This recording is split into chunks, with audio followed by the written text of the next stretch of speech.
অপেক্ষা। এমনিতেই বহুদিন ধরে ঘর ছাড়া, তার উপর হামলার ভয়ে প্রতিটি দিন যাপন, আর এখন সেই কষ্টের সাথে যোগ হয়েছে অসহ্য গরম। আহমদ আওয়াদ, ইসরায়েলি হামলায় আহত এক ব্যক্তি।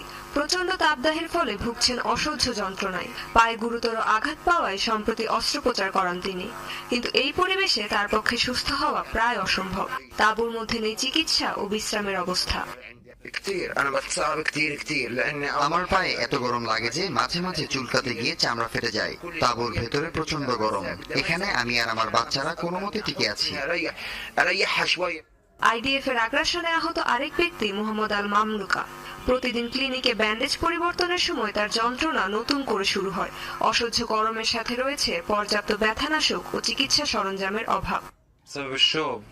গরমের কষ্ট সহ্য করা যায় না। শীতকাল হলে ওষুধ খেয়ে ঘুমিয়ে পড়তে পারতাম, এখন বড় ডোজ দরকার। কিন্তু হাসপাতাল